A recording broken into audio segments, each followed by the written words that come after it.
your treatment is, if I'm correct, X-ray radiation. So how does that? Why do you have to use X-rays as opposed to other stuff on the light spectrum?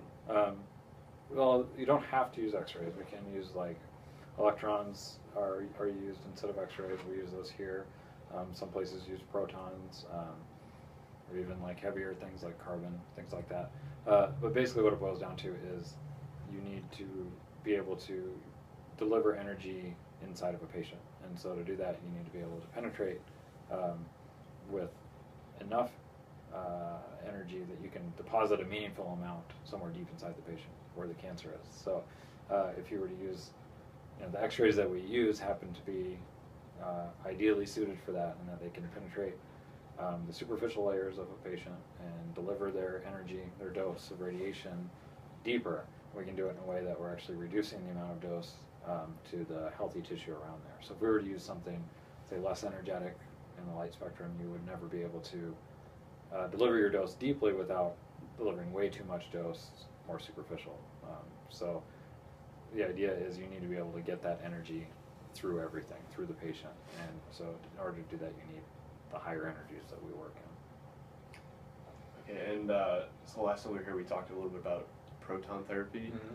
And so how is that different from X-ray therapy, and maybe pros and cons to both? Sure. So protons are much heavier than electrons, electrons are what's accelerated in our machines, and then we sort of convert them into X-rays via Bremsstrahlung radiation. But protons are much heavier, and so because of that, you need a much larger facility to accelerate them to these energies that we're talking about. So a much larger facility, you need to have like something like a cyclotron or something that can achieve that acceleration, but they're also then much more expensive to build. And you're talking in the ballpark of, instead of a few $1 million for one of the machines that we have, it's hundreds of millions of dollars. So it's much higher initial outset of cost. Now, treatment-wise, they deliver their energy very differently. They exhibit what's called Bragg peak, which means they penetrate to a depth and then release most of their energy at that depth. So beyond that depth, there's very little radiation present. So they're great if you want to very specifically target something and then have almost zero dose be deeper than that, which is very specific instances where that's very important. But the vast majority of cases, even though that's nice, it's not necessary.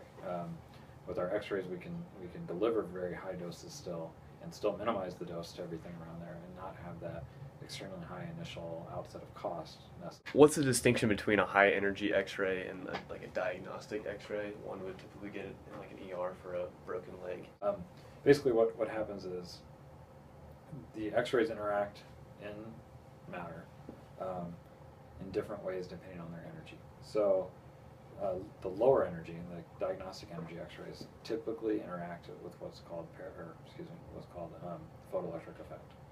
So the details of the photoelectric effect aren't important, but what is important is that the photoelectric effect is more likely to happen with more dense tissues, and it's like a factor of Z, the atomic number, Z cubed. So a small change in density makes it much more likely to happen. So that's why when you look at an X-ray, you have these very nice contrasty images where you can see the bones really well and you can see the lungs really well. It's because the photoelectric effect is happening much more likely in the bones, much less likely in the lungs, more likely in tissue than the lungs, but less likely in bones. And that big difference is why you get contrast in good X-rays. That's not such a good thing for us, because if we're treating something that's, say, in the lung and you have to treat through the ribs, we don't want it to absorb all the radiation on the way to the tumor. So it just so happens the energies that we use, what's more likely to happen is what's called the Compton effect instead of the photoelectric effect.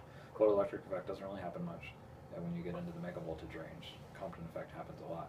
Compton effect is a little more likely to happen with density, but it's not Z cubed. It's more like, it's not even quite just Z. So while the bones will shield the radiation a little bit, they won't do it anywhere near as much as the photoelectric effect. So when you're treating through stuff, you want it to be, from the beam's perspective, all kind of homogeneous. You want, you don't want things shadowing other things or absorbing too much dose. You want it to be a nice uniform dose distribution that you can then modify how you're delivering it to account for what you're trying to treat.